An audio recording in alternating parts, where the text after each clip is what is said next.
Hello, and good day, or good evening, or good night, depending on when you're listening to this.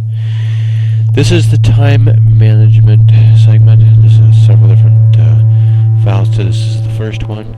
This is the first one dealing with you specifically, and basically dealing with the things that you can control versus the things that you can't control. So what we need you to do is put your headphones on. Sit down in a nice, comfortable, and safe location. In other words, do not drive a vehicle while you are listening to this, or operate any other machinery or anything else that could lead to an impending death, or you could harm other people, because you're going to have to focus and concentrate on the things at hand. So, with that, I'm going to take just a deep breath in here, and I'd like you to pause it.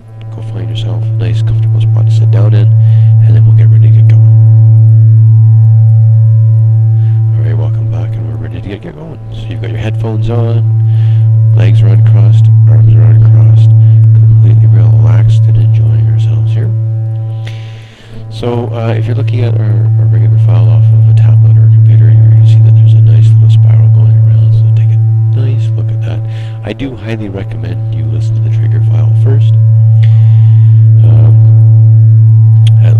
Have listened to it at least once or twice before listening to this, just simply because you'll get more benefit from it. So, with that, staring at the spiral, and basically we're looking to ultimately we're going to be just clearing our mind and going through a number of different things. Some of it you may remember and you may not to be worried, because I'm really talking to your subconscious mind, not your awake mind, the mind that I'm talking to right now. Your subconscious mind helps you make a lot of decisions and feeds you information, and that is who I'll be talking to. So while we're watching the spiral going around and around, and we're getting nice and relaxed, and if you've listened to the trigger file, you know that there's the breathing that goes along with it, which is 5 seconds you breathe in, hold it for 2 seconds, and 5 seconds you breathe out. When you breathe in through your nose, and when you exhale, you're exhaling out your mouth. Now, what we want to be doing for this, again, is we're going to be clearing our minds. So to do that, you're staring at the spiral,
you ultimately get.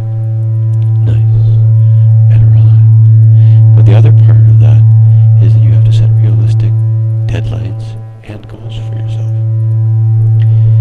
So if you know that you're going to dilly-dally around with things, and dilly-dally is an old term, but if you're not going to just get on things and make things happen, if you need to motivate yourself, you got to find ways to make yourself get out there and get things done. You have to account for that. So, for example, when it comes to your own time management, you have to take into account that you need a day off to recharge, re-energize, and spend time with people that matter. Sometimes people take 2 or 3 days off, but you have to budge that into your time. So if you give yourself 2 weeks to do a project, as an example, and maybe it will take you an entire 2 weeks to get that project done with your head down, working 8 or 12 hours a day, and you can get it done in 2 weeks, well, then you should be giving yourself more time. You should be saying like 2.5 weeks, right?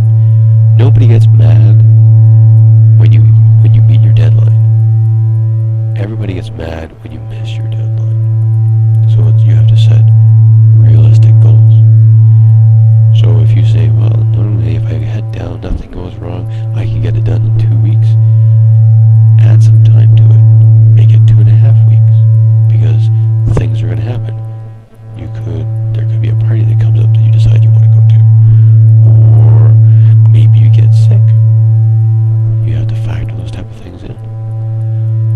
I mean, when we'll deal with this in the next video, but nice and relaxed, taking this all in.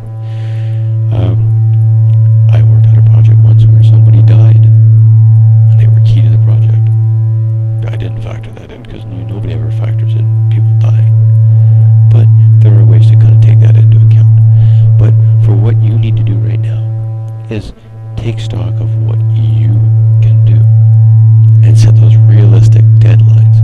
Forget about impressing somebody. Forget about if you take longer than somebody else. Just because you take longer than somebody else doesn't mean you're bad. Doesn't mean you're worse.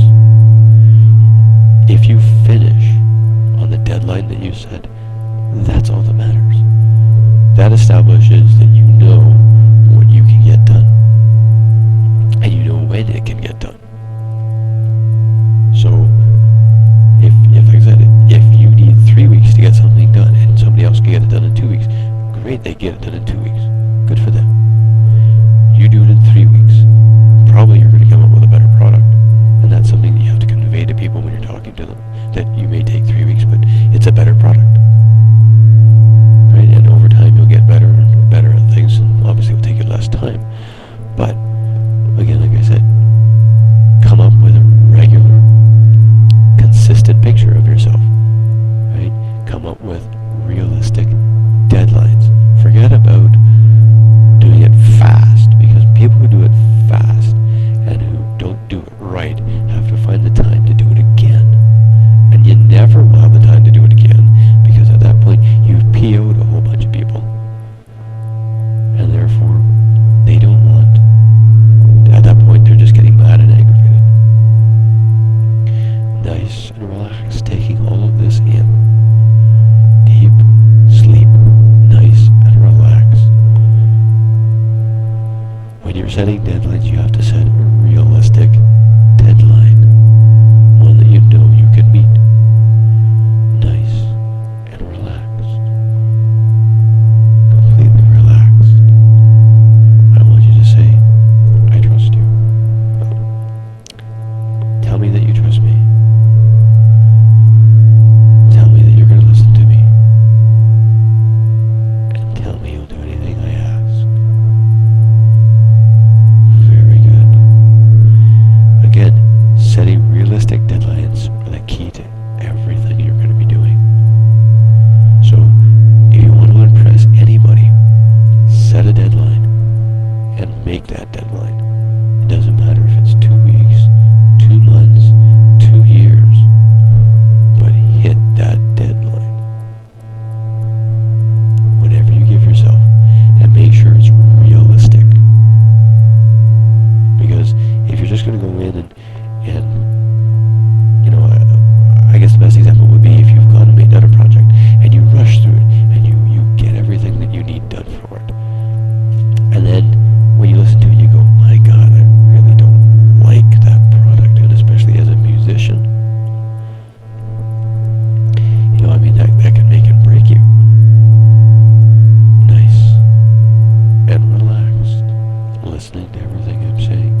set your reliable deadlines. Now, in a little while, I'm going to count from 1 to 5, and you're going to wake up at that point. You're not there yet, but I'm going to. And you're going to feel absolutely amazing at the end of this. And what you're going to do at the end of this is you're going to send up an email, and you're going to send it to one of your mentors. And you can send it to me if you like. And what you want to do is outline things that you're going to, you want to do. And you're going to set realistic deadlines. This does 2 things.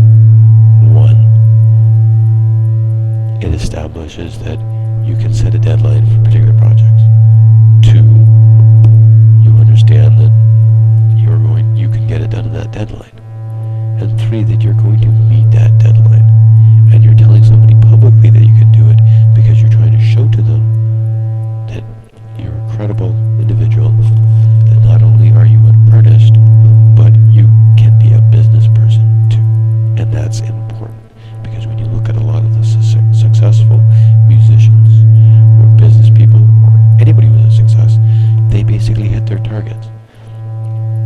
There are people out there who have made millions and millions of dollars, and it wasn't their money that they got. I mean, obviously they made the money in the end, but it brought into their credibility that they hit their targets. There's never an excuse why they missed their target. Excuses are sometimes the things that come up. Realistically, sometimes that does actually occur, and it's out of your control. But again, right now we're looking at what you're going to be doing and how you're going to deal with those particular issues. Nice and relaxed, taking it all in, understanding that you are the one who helps define you, and part of defining you in whatever you choose to do, and to whoever you need to talk to, whether it be a fundraiser, whether it be a mentor, whether it be somebody who wants to who might be able to finance your product or project. You have to understand that they need to see a track record, a reliability track record, one where you are always meeting your deadlines. I mean, if you know something can be done in a week and a half, and you say 2 weeks, and you get it done in a week and a half, you just impress people, because they go, wow, said they were going to take 2 weeks, and they got it done in a week and a half, right? That's basically, you're under promising, right? And then you over deliver. You make things happen in a better deadline. So that way of that's technically jury rigging, right? Because you know you can get it done in 2 weeks, but you just put that extra effort and make it happen, and then it has to be out there and released, so it's not remixed or changed up or whatever you're going to do, and changing the process down the road. You need to make sure that your stuff happens exactly on the deadlines that you choose, because people are making judgment calls on you. And when you say, I'm going to do this, they go, okay, let's see if that person is going to hit that target. Nice and relaxed, letting that all go in. Remember, you're setting deadlines. That's a reflection of you. If you miss your deadline, then there are 1 or 2 things that happen. Either something that was completely out of left field happened, completely out of your control, or you just were not motivated enough yourself personally to hit that deadline.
sleep, and